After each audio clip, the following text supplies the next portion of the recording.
Hello students, today we'll study about material or matter around us. So what is matter? As we have already studied about it, matter is anything that occupies space and have mass is known as matter.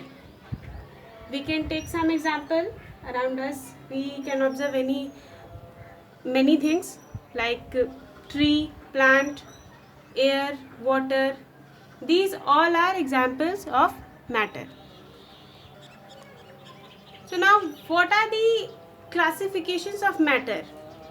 Matter is basically categorized into two aspects. First is by physical aspects and second is chemical. So now we'll discuss about classifications of matter.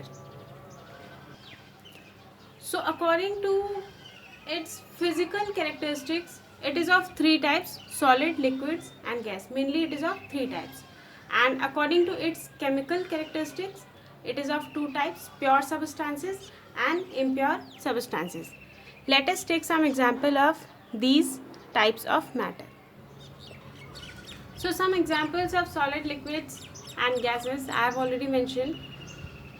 Stones, sponge, bricks are the example of solids, whereas milk, water, oil are the examples of liquid, and air, oxygen and vapors, water vapors are example of gases.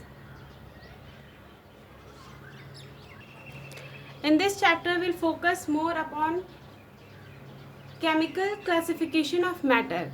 These are pure substances and impure substances. So according to its chemical characteristics, matter is of two types: pure and impure. Pure substances are made up of one type of substance, whereas impure substances are made up of more than one type of substances. So here I have given you some examples of pure and impure substances. Gold, iron, water, sugar. These are the example of pure substances, whereas sugar solution, salt solution, jaggery, rocks, these are the examples of impure substances. Here we can compare.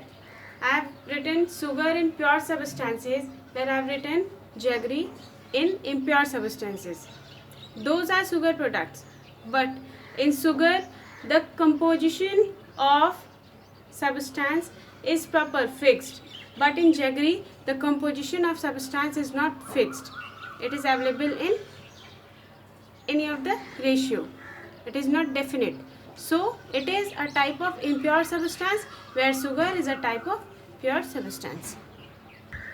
And only because of the fixed composition of pure substances, the melting and boiling point of pure substances are fixed, whereas the melting and boiling point of impure substances are not fixed. So here the classifications of pure substances and impure substances. Pure substances are classified into two types: elements and compounds. Elements are a type of pure substance that cannot be divided into simpler substances, whereas compounds can be divided into elements. Means compounds are the pure substances, those are made up of by chemical bonding of elements. Here I have given you example that hydrogen and oxygen is a type of element where the chemical bonding, after chemical bonding of hydrogen and oxygen, when it is bonded, means two hydrogen and one oxygen is bonded with chemical bond and formed H2O, means water. So it is a type of compound. So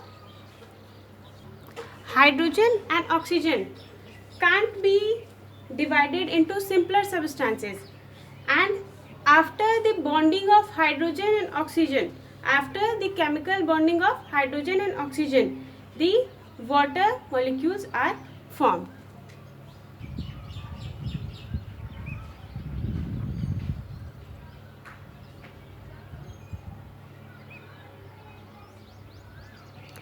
So in this chapter, first we'll discuss about elements.